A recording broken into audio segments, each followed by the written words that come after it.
যারা আল্লাহর গোলামি করবে না, আল্লাহর ইবাদত করবে না, অস্বীকার করবে আল্লাহর গোলামিকে, অহমিকতা করে চলবে, তাদের জায়গা হবে কোথায়? জাহান্নামের মধ্যে। সুতরাং মানুষের মর্যাদা বাড়ে আল্লাহর গোলামিতে। মর্যাদা বাড়ে কিসে? আল্লাহর গোলামিতে। গোলামি করলেই মর্যাদা বাড়বে। এই জন্য আল্লাহ পাক কোরআনের মধ্যে, কোরআনে কারীমের মধ্যে সবচেয়ে মাহবুব, আল্লাহ পাকের মাহবুব বান্দাদের কথা যখন বলেছেন তখন নাম নেন নাই, আব্দুন শব্দ ব্যবহার করেছেন, গোলাম বলেছেন, বান্দা বলেছেন। আমার বান্দা। বান্দা হচ্ছে মানুষের জন্য সবচাইতে বড় ডিগ্রি আল্লাহর পক্ষ থেকে। আলিম, উলামা, পীর, বুজুর্গ, সাহাবী, পেগম্বর, নবী, রসুল, সবচাইতে বড় খিতাব হচ্ছে আব্দ। আল্লাহর গোলাম হওয়া, আল্লাহর প্রিয় ডাক হচ্ছে আব্দ। মানুষকে আল্লাহ যাকে সবচেয়ে বেশি ভালোবাসেন, যাদেরকে বেশি ভালোবাসেন, তাদেরকে আব্দ বলেছেন। কি বলেছেন বলুন? আব্দ, বান্দা। আল্লাহ পাক এই পৃথিবীতে সবচাইতে বেশি ভালোবেসেছেন কাকে? মুহাম্মদুর রাসূলুল্লাহ সাল্লাল্লাহু আলাইহি ওয়াসাল্লামকে। তাকে আল্লাহ পাক সবচাইতে বেশি ভালোবাসেন। এবার দেখুন আল্লাহ রাব্বুল আলামিন তার হাবিবকে কি নাম দিয়ে ডাকতেছেন? নাম নেন নাই, নবী এবং রাসূলও বলেন নাই। কোরআনে কারীমের ভিতরে রব্বুল আলামিন তার হাবিবকে আব্দ বললেন। যেমন দেখুন, ইন কুনতুম ফি রাইবিম মিম্মা নাযালনা আলা আবদিনা, আমি যে কিতাব নাজিল করেছি আমার বান্দার উপরে, তোমাদের যদি সন্দেহ হয়, এই যে বান্দা আমার আব্দের উপরে নাজিল করেছি, এই আব্দকে মুহাম্মদুর রাসূলুল্লাহ সাল্লাল্লাহু আলাইহি ওয়াসাল্লাম আব্দ। অর্থাৎ সবচেয়ে প্রিয় ডাক হচ্ছে আল্লাহর পক্ষ থেকে বান্দার জন্য আব্দ। স্নেহপূর্ণ নাম, স্নেহপূর্ণ ডাক, মহব্বতপূর্ণ ডাক।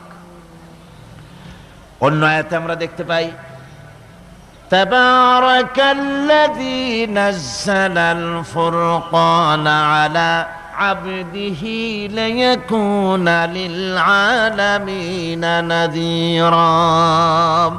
অতীব বরকতপূর্ণ সেই মহান সত্তা যিনি তার বান্দার উপরে ফুরকান নাজিল করেছেন। হুজুরের নাম নেন নাই, রাসূল বলেন নাই, বলেছেন আব্দ। কি বলেছেন? আব্দ, আমার বান্দা। এরপরে আল্লাহ রাব্বুল আলামিন অন্য আয়াতে বলেছেন, সুবহানাল্লাযী আসরা বিআবদিহি লাইলাম মিনাল মাসজিদিল হারামি ইলাল মাসজিদিল আকসা। সমস্ত দুর্বলতা, অক্ষমতা থেকে মুক্ত সেই মহান সত্তা যিনি তার বান্দাকে রাতের একটি অংশে ইসরা করিয়েছিলেন। এখানে আব বলে আল্লাহ পাক বুঝিয়েছেন কার কথা? কার কথা বুঝালেন? রাসূল করিম সাল্লাল্লাহু আলাইহি ওয়াসাল্লামের কথা, তার কথাই বুঝালেন। তিনি হচ্ছেন আব। সুতরাং আবদিয়ত, গোলামি, আল্লাহর গোলামি হলো জীবনের সবচাইতে বড় কথা।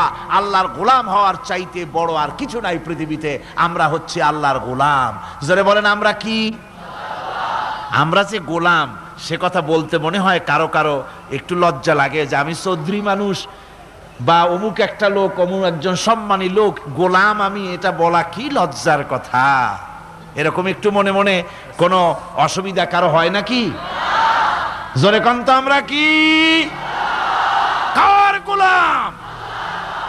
সুবহানাল্লাহি বিহামদিহি, আল্লাহর গোলাম। আমরা এমন মহান সত্তার গোলাম, মহান সত্তার বান্দা, যার সমকক্ষ এই পৃথিবীতে কেউ নাই, আকাশেও কেউ নাই। প্রচন্ড হযরত মুআজ বলছেন, আমি রাসূল করিম সাল্লাল্লাহু আলাইহি ওয়াসাল্লামের গাধার পৃষ্ঠে হুজুরের পেছনে বসা ছিলাম। হুজুর আমাকে জিজ্ঞেস করলেন, মুআজ তুমি কি জানো বান্দার উপরে আল্লাহর হক কি আর আল্লাহর উপরে বান্দার হক কি? কুলতু আল্লাহু ওয়া রাসূলুহু আ'লাম। বললাম আল্লাহ এবং তার রাসূল খুব ভালো জানেন। আমি কি করে জানবো? আল্লাহ এবং তার রাসূল খুব ভালো জানেন। ক্বালা হাক্কুল্লাহি আলাল ইবাদি আন ইয়াবুদুহু ওয়া লা ইউশরিকু বিহি শাইআ। বান্দার হক হচ্ছে আল্লাহর উপরে এই যে বান্দা গোলামি করবে আল্লাহর, ইবাদত করবে আল্লাহর, আর আল্লাহর সাথে কাউকে শরীক স্থাপন করবে না। এটা হচ্ছে আল্লাহর উপরে কার হক? বান্দার হক। আর আল্লাহর হক হচ্ছে বান্দার উপর কি? ওয়া হাক্কুল ইবাদি আলাল্লাহ আল্লাহ ইউআযযিবা মান লা ইউশরিকু বিহি শাইআ। বান্দার উপরে আল্লাহর হক হচ্ছে যে বান্দা আল্লাহর গোলামি করবে আর শরীক স্থাপন করবে না আল্লাহর সাথে, আল্লাহ তাকে শাস্তি দিবেন না। সুবহানাল্লাহি ওয়া বিহামদিহি। আল্লাহ তাকে আযাব দিবেন না, আল্লাহ তাকে শাস্তি দিবেন না। সুতরাং তাওহীদের আকীদা মজবুত হতে হবে। আখিরাতের কামিয়াবি এর উপরে নির্ভরশীল। আমরা যদি আখিরাতে কামিয়াবি চাই, কি বলেন, আখিরাতে কি আমরা জীবনের সফলতা চাই? জোরে বলেন, সফলতা চাই? আখিরাতের কামিয়াবি যদি চাই, জাহান্নাম থেকে যদি বাঁচতে চাই, বেহেশতে যদি যেতে চাই, তাহলে আকীদাকে মজবুত করতে হবে। আল্লাহর সাথে কাউকে শরীক স্থাপন করা যাবে না। এবং আল্লাহ সৃষ্টিকর্তা, কোরআনে পাকের শিক্ষা অনুযায়ী আল্লাহরে বিশ্বাস করি এতটুকুন কথা বললেই তাওহীদের হক আদায় হয় না।